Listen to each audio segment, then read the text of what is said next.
প্রতিযোগী যতই শক্তি সামর্থ্য হোক না কেন, আমার ভাগ্য বদলাবে না তাতে। আমার ভাগ্য, আমার দোয়া, আমার কাজে বদলাবে ইনশাআল্লাহ। মেঘনা আলম একটা এক্সাম্পল হয়ে থাকবে। নির্বাচন আসলে কোনো প্রতিযোগিতা না, নির্বাচনে আমার কোনো প্রতিদ্বন্দ্বীও নেই। নির্বাচন হচ্ছে এমন একটা সময় যখন দেশের জন্য কে নিজেকে আসলে উৎসর্গ করতে চায় সেটা জ্ঞাপন করে, এবং জনগণ যাকে বাছাই করে নেয় নিজের প্রতিনিধি ভাবে, সেই দেশের কাজে এগিয়ে আসছে। এবং ঢাকা ৮ থেকে আজ থেকে আপনারা সবাই জানেন যে ট্রাক মার্কায় আমি এই নির্বাচনে অংশগ্রহণ করছি। নিয়ম অনুযায়ী আগামীকাল থেকে আমরা প্রচারণা শুরু করব, এবং মেঘনা আলম ঢাকা ৮ থেকে যদি আসলে ক্ষমতায় যেতে পারে, রাষ্ট্রীয় ক্ষমতাতে, তাহলে এটা হবে একজন নারীর ঘুরে দাঁড়ানোর একটা বড় এক্সাম্পল বাংলাদেশের। এবং আমি শুধু নারী বলবো না, যে সমস্ত পুরুষরাও আমাদের সমাজে অবহেলিত, নিপীড়িত, যাদেরকে কোনো ভুয়া মামলা, ভুয়া অপবাদ দিয়ে ছোট করে দেওয়ার চেষ্টা হয়েছিল, যাদের ক্যারিয়ারের ক্ষতি করার চেষ্টা করা হয়েছিল, সেই মানুষগুলোর ঘুরে দাঁড়ানোর সাহস হিসেবে মেঘনা আলম একটা এক্সাম্পল হয়ে থাকবে।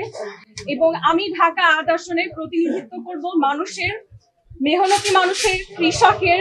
আমরা যে গণতন্ত্রের কথা বলি, আমার সমাজের সব শ্রেণীর, উচ্চবিত্ত, মধ্যবিত্ত, নিম্নবিত্ত, প্রতিটি মানুষের। শুধুমাত্র গণ অধিকার পরিষদ না, গণ অধিকারের পরিষদের যে আইডিওলজি, জনগণের অধিকার নিয়ে কথা বলা, এই কাজটি আমি সব সময় চালিয়ে যাব, আমার জয় হোক বা না হোক।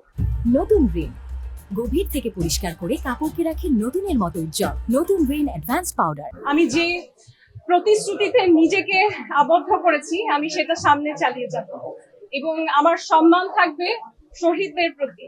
শুধুমাত্র এই যে ২৪-এর গণ অভ্যুত্থান সেই শহীদ নয়, ১৯৭১-এর শহীদদের প্রতি আমার শ্রদ্ধা, ভাষা আন্দোলনের শহীদদের প্রতি আমার শ্রদ্ধা, ১৯৬৯ সালে যে গণ অভ্যুত্থান হয়েছিল, গণজাগরণ হয়েছিল, তখনকার শহীদদের প্রতি আমার শ্রদ্ধা। আমার দেশের ইতিহাস অনেক লম্বা। আমার দেশ একসময় একটা অবিভক্ত অংশ ছিল। সেই সময় থেকে আমাদের জাতিগতভাবে আসলে বিদ্রোহ করা, অন্যায়ের প্রতিবাদ করা, এটা আমাদের একটা সেকেন্ডারি কোয়ালিটিতে পরিণত হয়েছে। সেই বিদ্রোহী, প্রতিবাদী যে জনগণ, তাদের জনসমর্থনে আমি সংসদে বসতে চাই। আমার কোনো প্রতিদ্বন্দ্বীর কোনো খুদ বের করা আমার কাজ না। আমি আমার দেশের জন্য কি করতে পারবো সেই প্রত্যয়ে আমি এখানে এসেছি, এবং আশা করি বিগত সময়ে যারা সংসদে বসেছেন তাদের কাছে আপনাদের যেই কমপ্লেইন ছিল, কিংবা এত বছরের আমার ইতিহাস, ৫০ বছরের উপরে, এই সময়ে বাংলাদেশকে কেন এখনো উন্নত দেশের সমমর্যাদায় নিয়ে যাওয়া সম্ভব হয়নি, এবং কি করলে সেটা সম্ভব, সেগুলো নিয়ে আমি সংসদে আলোচনা করব এবং বাস্তবায়ন করব। নির্বাচনে তো বাধা আসবেই, এটাই স্বাভাবিক। আপনারা যেরকম অলরেডি বলছেন প্রতিযোগিতা, বাধা আসবে, যেই বাধা আসবে সেটা অতিক্রম করে আমাদেরকে আমাদের কাজ চালিয়ে যেতে হবে।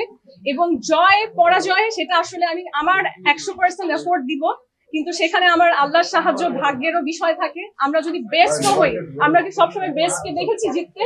সবসময় বেস্ট জেতে না। যার ভাগ্যে থাকে জনগণের জন্য নিজেকে উৎসর্গ করার সুযোগ, সে সেই সুযোগ পাবে, এবং আল্লাহ যদি আমাকে সেই সুযোগ দেয়, আমি তাহলে সেটা গর্বের সাথে গ্রহণ করব, কৃতজ্ঞতার সাথে গ্রহণ করব, জনগণকে কৃতজ্ঞতা জানিয়ে কাজ করব।